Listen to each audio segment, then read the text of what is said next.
Read and recorded by Betsy Bush. Marquette, Michigan, December 2006. The Rosary by Florence L. Barclay. Chapter 11. Garth Finds the Cross.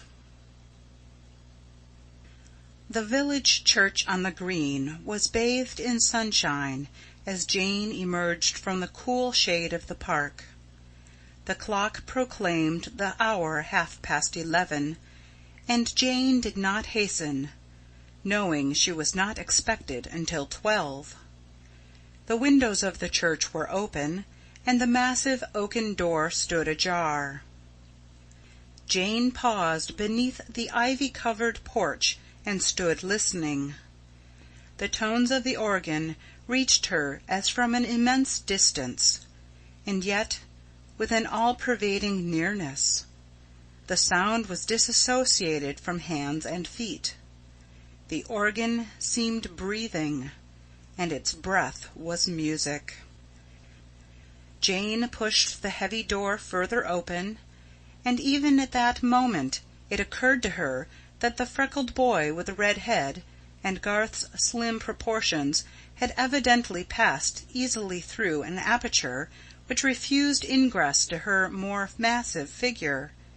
She pushed the door further open and went in.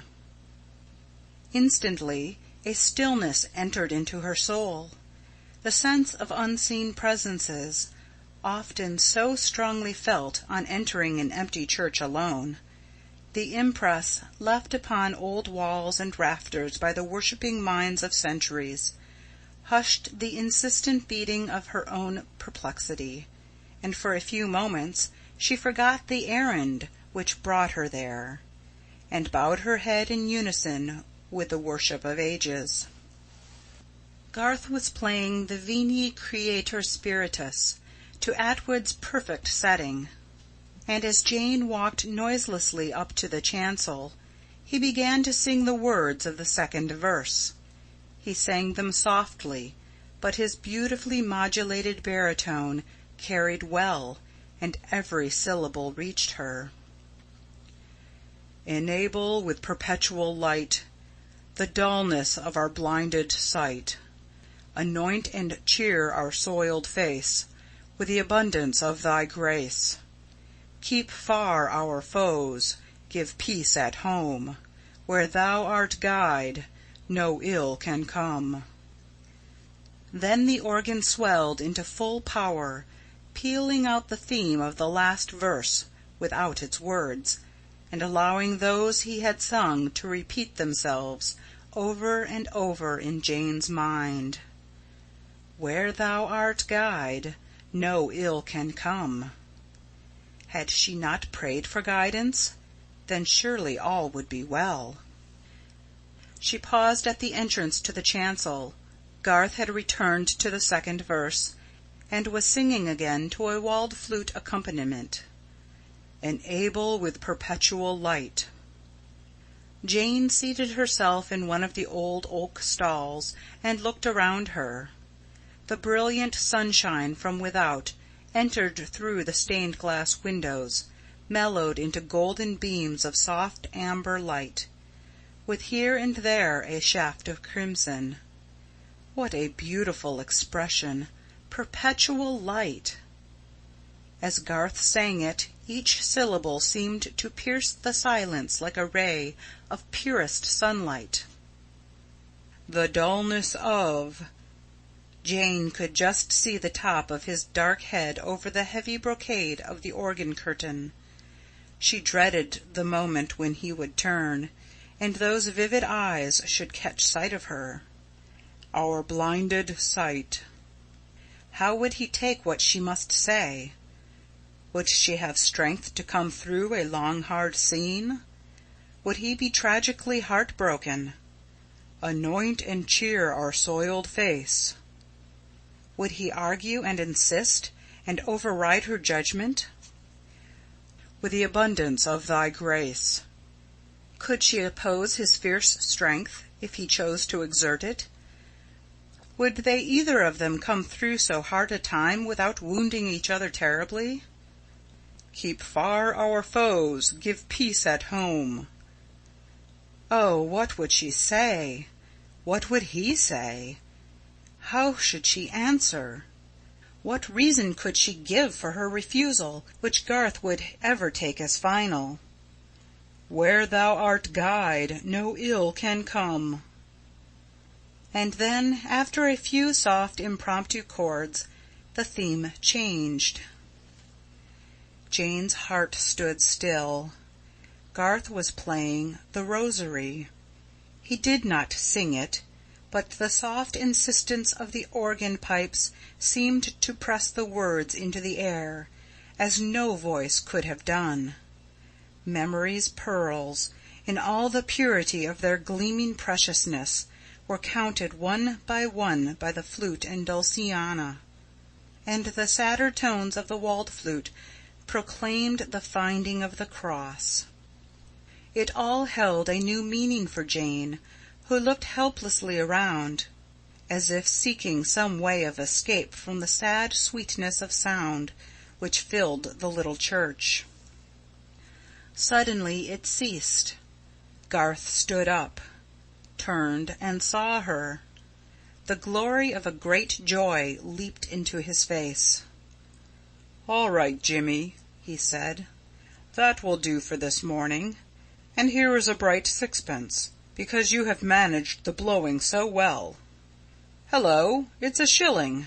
Never mind. You shall have it because it is such a glorious day.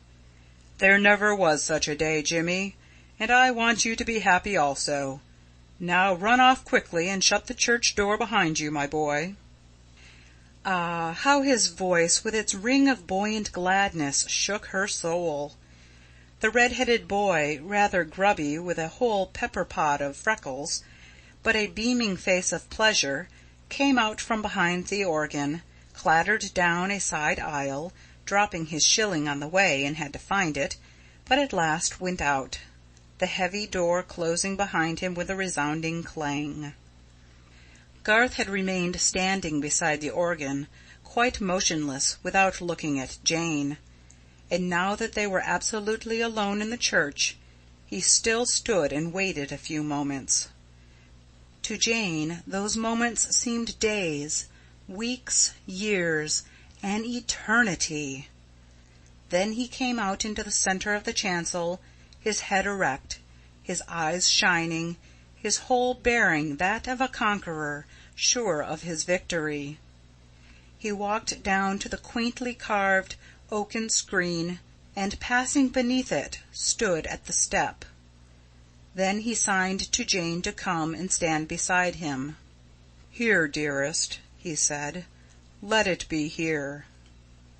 Jane came to him, and for a moment they stood together, looking up the chancel. It was darker than the rest of the church, being lighted only by 3 narrow stained-glass windows, gems of color and of significance.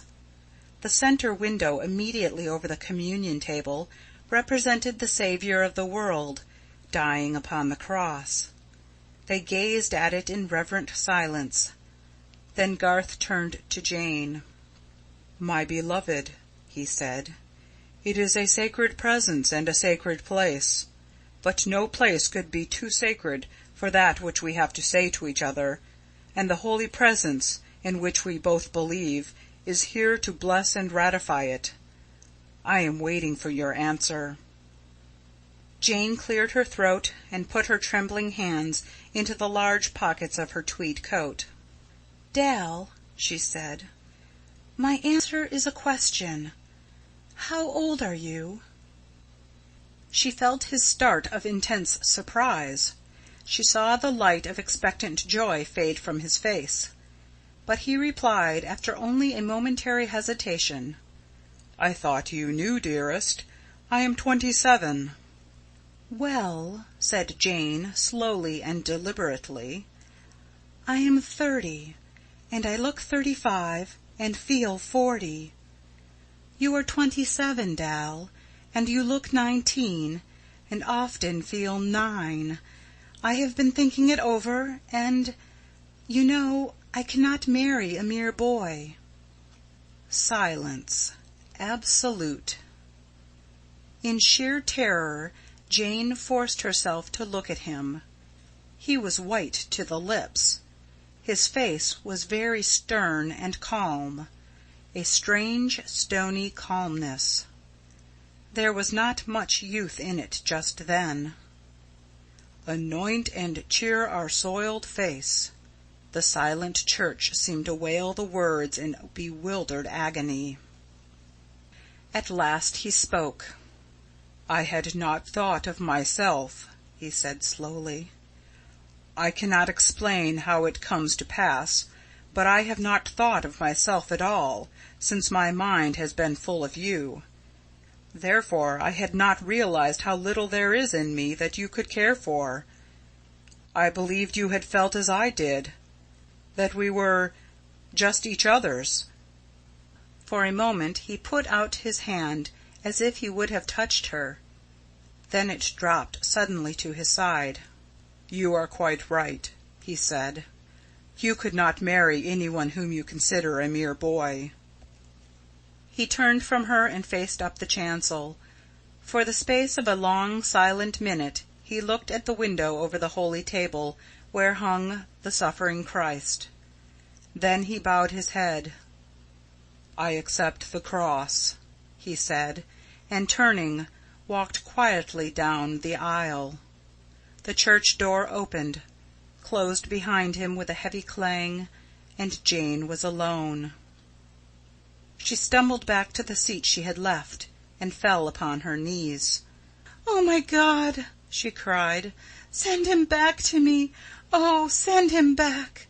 Oh, Garth, it is I who am plain and unattractive and unworthy, not you. Oh, Garth, come back, come back, come back!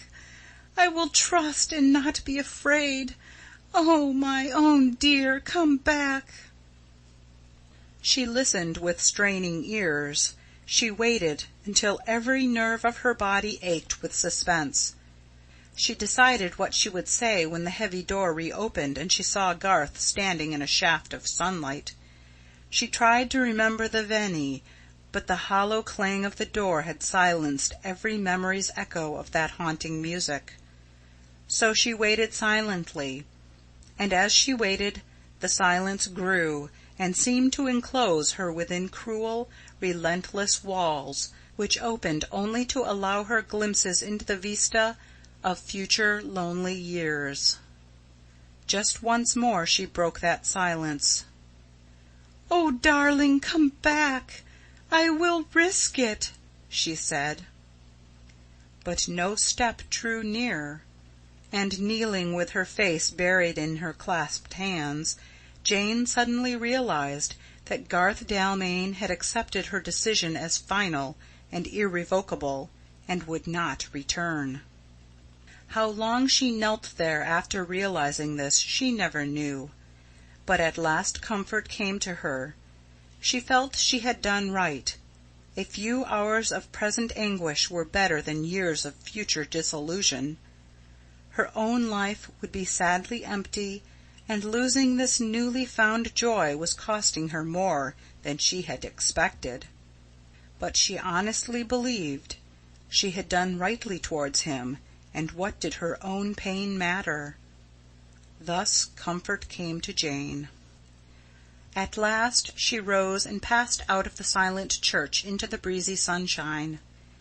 Near the park gates a little knot of excited boys were preparing to fly a kite. Jimmy, the hero of the hour, the centre of attraction, proved to be the proud possessor of this new kite. Jimmy was finding the day glorious indeed, and was being happy. Happy also, Garth had said, and Jane's eyes filled with tears as she remembered the word and the tone in which it was spoken. "There goes my poor boy's shilling," she said to herself sadly, as the kite mounted and soared above the common. "But alas, where is his joy?" As she passed up the avenue a dog-cart was driven swiftly down it. Garth Dalmain drove it. Behind him a groom and a portmanteau. He lifted his hat as he passed her, but looked straight before him. In a moment he was gone. Had Jane wanted to stop him, she could not have done so. But she did not want to stop him. She felt absolutely satisfied that she had done the right thing, and done it at greater cost to herself than to him. He would eventually, perhaps before so very long, find another to be to him all, and more than all, he had believed she would be. But she? The dull ache at her bosom reminded her of her own words the night before, whispered in the secret of her chamber to him who, alas, was not there to hear. "Whatever the future brings for you and me, no other face will ever be hidden here."